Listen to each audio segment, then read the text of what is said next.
Hello again, welcome to another episode of LAFC661. I've been on a little bit of a break, sorry about that, we've been busy, but we have been following the preseason and moves going on, and now we're almost to March 3rd, opening day. Excited for that this weekend. We will be there grilling, chilling, and having a good time. But this is going to be our prediction show. We're going to look at the season for LAFC, for the Western Conference, and we're going to see what we got going. First, before we do that, just want to note a couple moves that we've made since our last show. Just today, we got Alejandro Guido from Club Tijuana. We've signed Nico Hamalainen. I probably did not say that correctly. 6-month loan from Queens Park Rangers. We have Ejimadu, talented young goalie to back up Miller, and Batista, the Giant, and the young guy Perez. Again, our roster is stacked. We got people who know what they're doing, people ready to develop behind them. What do you think about that? Yeah, I think it's just the process of actually them developing into what they can be over the time of our second season. Because I assume with these more players, we're going to be playing a lot more rotation. So I assume we'll see Batista some more games because we have that squad depth. So now it's just a process of actually seeing how they perform in real-time matches. Yeah, and I'm excited to see Vassell in there.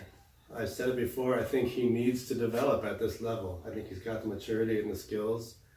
He will become better quicker at this level than he would if he was shuttling back and forth to Phoenix. No offense, Phoenix, we like you too, but we want to see Vassell play. So on to predictions for the season. First, we're going to start with Golden Boot, the top scorer. Leighton's going to handle conference predictions for that, and I'm going to look at our own roster and decide who's going to lead us in these areas. So who do you got for the conference, Western Conference? I hate to say it, but it's going to have to be Zlatan Ibrahimovic. Sure, he plays for Galaxy, but he still played really well for only half a season with Galaxy. I still think he was one of the top 5 Western Conference goal scorers in half the games. Yeah. So we hate to say it, or I hate to say it, but it's Zlatan's probably going to take the Western Conference Golden Boot. Yeah, well, the part that we hate to say is the Carson part. Honestly, I'm a fan of Zlatan. I think he's funny. I love his confidence.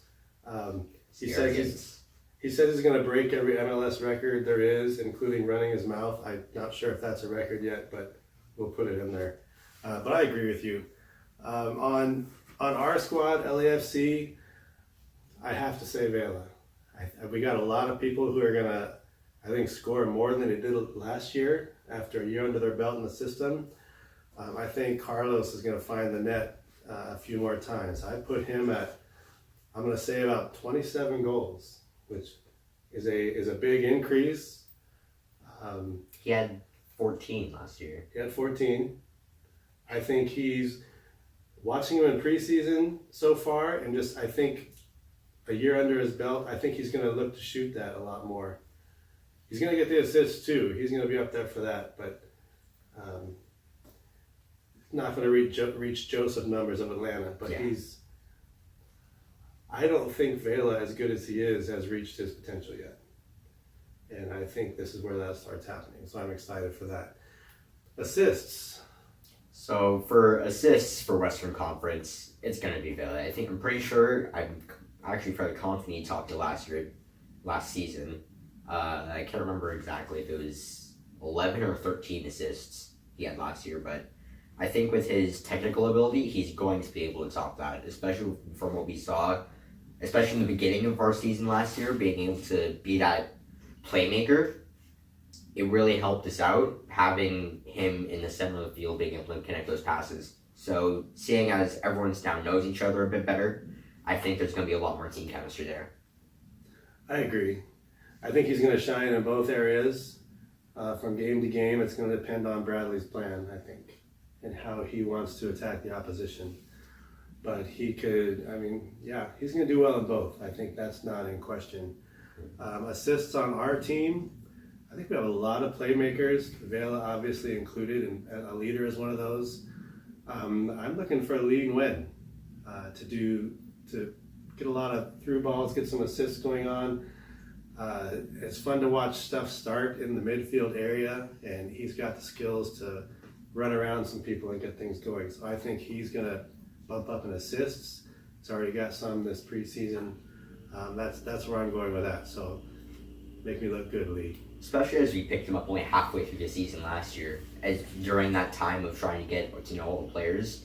I think now that, again, the team chemistry is going to have a big part in that over this summer preseason period. Not summer, I'm an idiot. Preseason period. Well, don't be so hard on yourself. Yes, that's going to be a theme, is the team chemistry that now has a year under its belt. We have our core players who have been with Bradley since the beginning. They're going to rock it. The new guys are going to watch that and model that. It's going to be fun to watch. I mean, we had an amazing first season. Second season is going to be awesome. Clean sheets. Goalkeeping is tough in the Western Conference. There's a lot of them. Who you got in our conference is leading the way? I have written down Miller, but that's just because I never changed it from when we discussed it earlier. In my mind, it's gonna be very close, three-way kind of thing. I gave you my top three. I think it's the three we previously talked about. It's gonna be Stephen Frey, Tim Howard with his final season. There's gonna be a lot of emotion put into his games, and Tyler Miller. Sure, especially with our defense, it's again the team chemistry, because we have Miller and our back line kind of had I would say some communication mistakes last year, which caused a few of his goals, which I think could have won us quite a few more games, probably put us top of the table. I agree. So now that we do have it, we're going to be repeating chemistry a lot. Is what I'm saying. Now that everyone is kind of got to know each other better, I think there's going to be a lot better games that we're going to be seeing. Sure, Miller had some great saves last season, but I think we're going to be seeing even more. So in my mind, it's going to be a very close thing between Fry, Howard, and Miller. I agree. I think that's going to be a battle to watch all season. I'm a Howard fan. I'm watching the national team for however 50, 60 years he's been playing for them. You know he has a World Cup record. No, I did not know that. What record? 14 saves against Belgium. Nice. So, solid contender, obviously. Even in his final year, he's going to be tough to get the ball past. So, good call on that. For us, Miller, obviously he's our guy. Last year he had 10 shutouts. Going back to, again, we've bolstered our defense a little bit.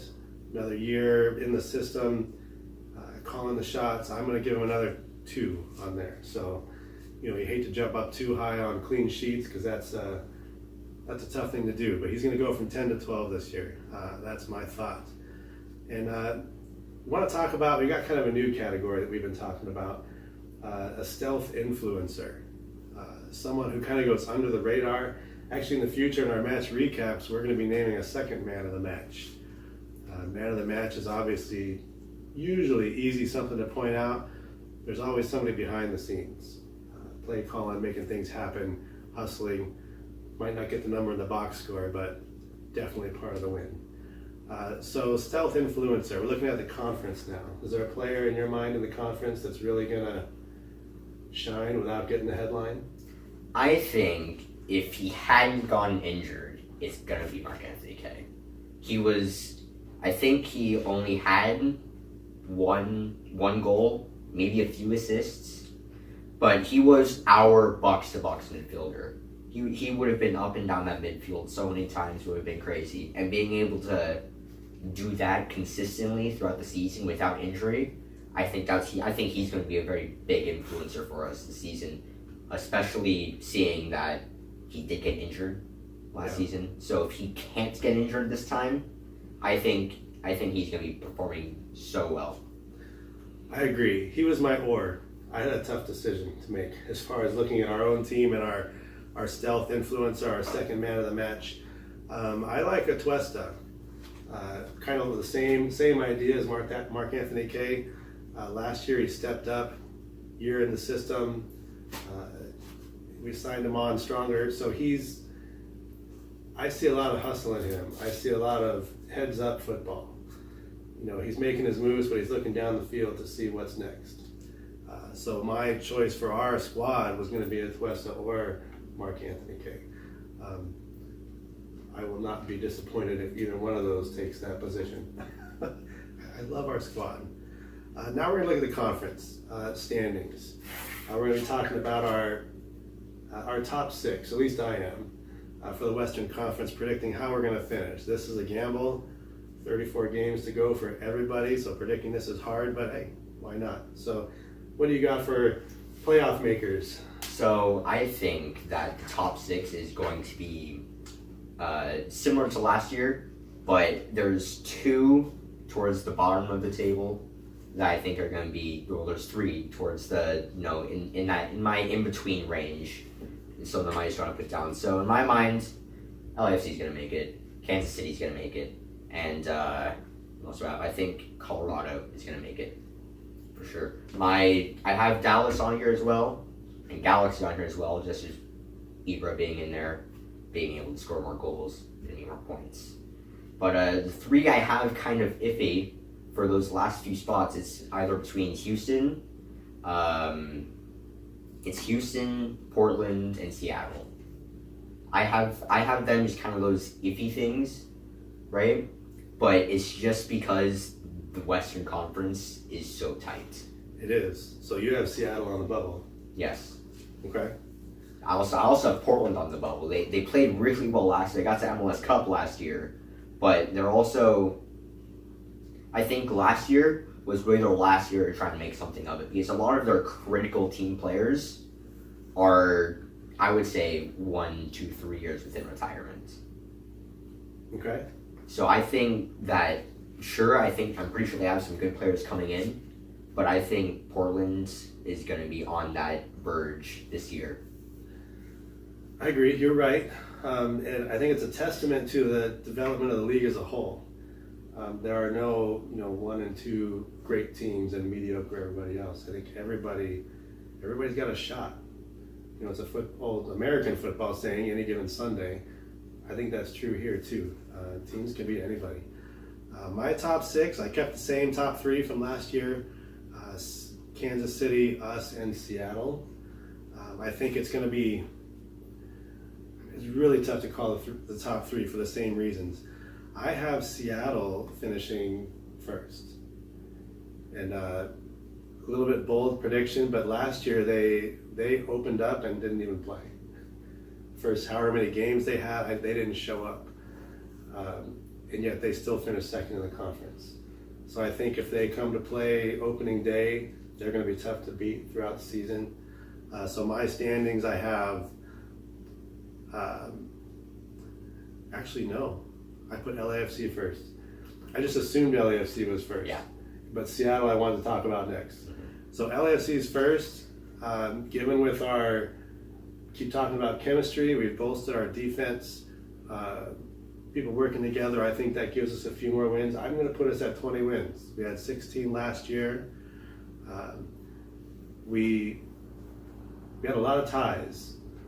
We had 9 ties, which ironically tied for the league lead in ties. We gave a lot of late leads up. I think we correct that this year. So a couple losses come back our way, a couple ties come back our way. We're at 20 wins, and I put us at the top of the conference. Followed by Seattle.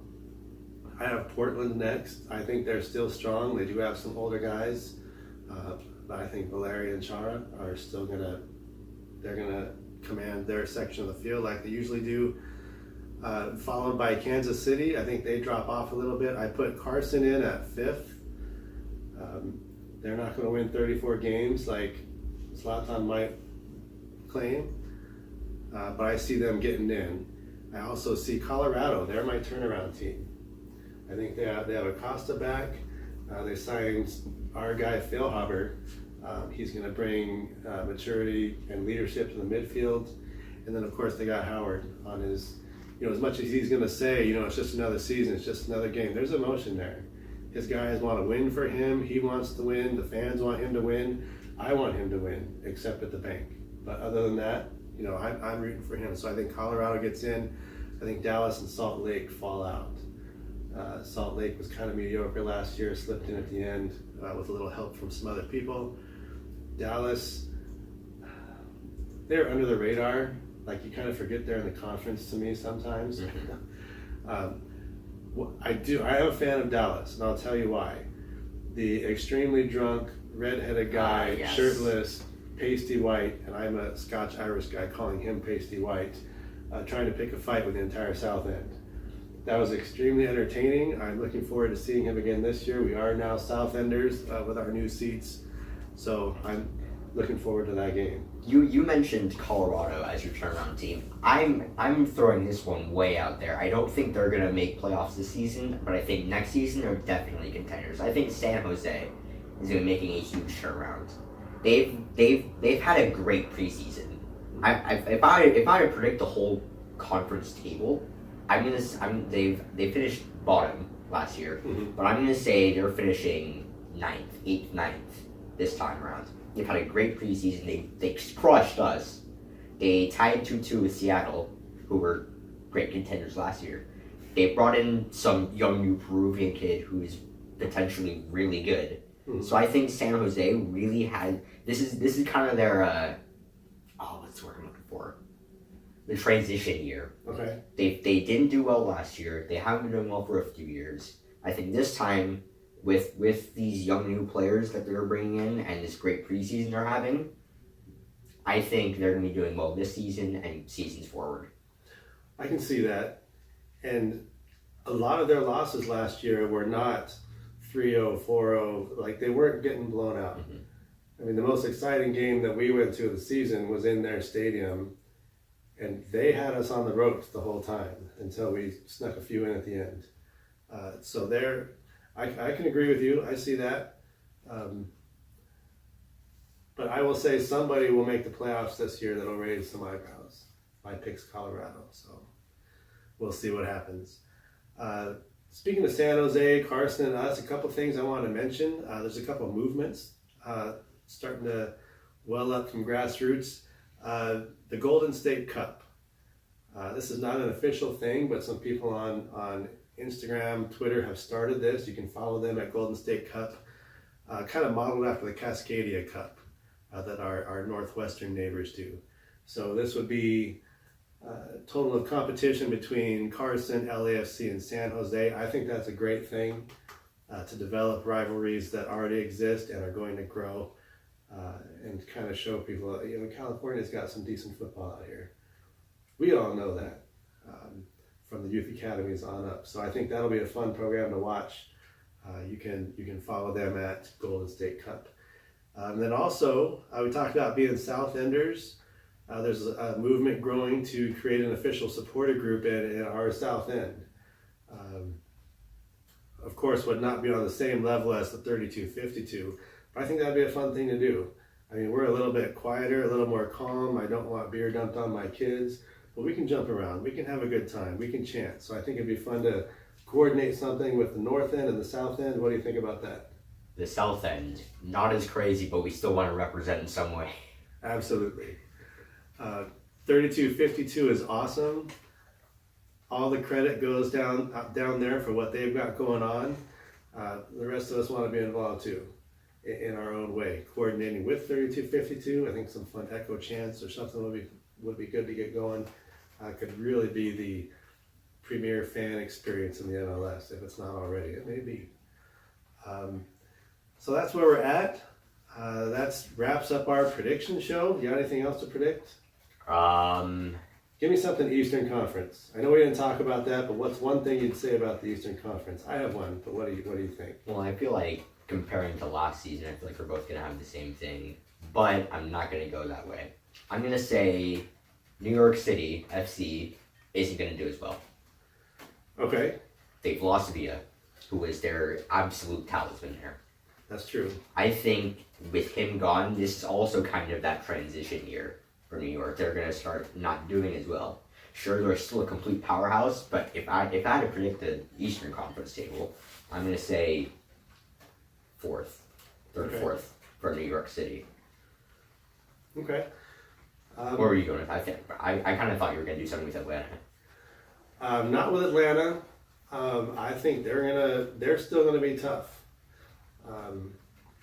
It's hard to see them coming down. They lost Almiron, but they brought in somebody, Pity Martinez, is that his name? And then they've also brought in Pogba's brother. You know, Paul Pogba, United. Yeah. Yeah, they brought in his brother. I don't ever like to be known as somebody's brother. That's kind of a bummer. But what are you gonna do? My Eastern Conference thought was, as much as I like Rooney and the path that they went on last year, I don't think they make the playoffs. Really? I think that's, obviously a bold prediction, step out on the limb. And I don't really have facts to put behind that, which makes it a kind of a flimsy prediction. But I think they rode a high last year. I think they might just assume that high is going to keep going. And I could be wrong. I don't wish anybody ill during the season. I just have a gut feeling that they're going to struggle.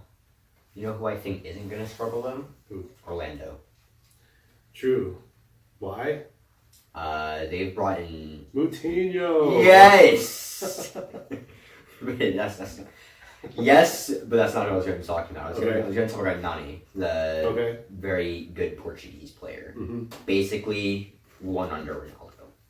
If we're going to look at Portuguese stats. I don't know why he chose to go to Orlando. Maybe kind of what Rooney did, go to a struggling team. Mm-hmm. But I think Orlando is going to be doing better this season, especially with him playing. I'm going to say somewhere he typically plays on the left, but I'm going to say he comes in as our as what we would call our central attacking midfielder. Yeah, well, it'd be hard for them to do worse this year.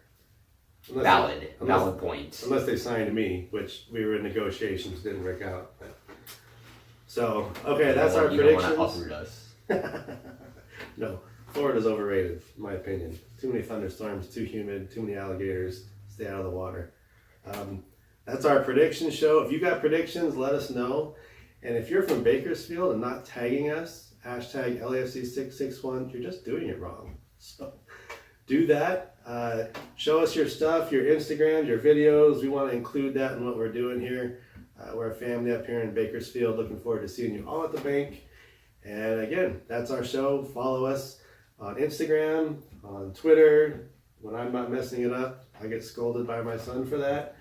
And we'll see you soon. Except the one thing you forgot to mention, which is our Fantasy Football League. Yes, our Fantasy Football League, which our video production manager is going to be putting up the information on the screen right now. So, oh, dang, I just put myself into more work. So, we got a few spots left on that, just for fun. Nothing but bragging rights when I beat him at football that he knows better than I do. So, we'll see how that goes.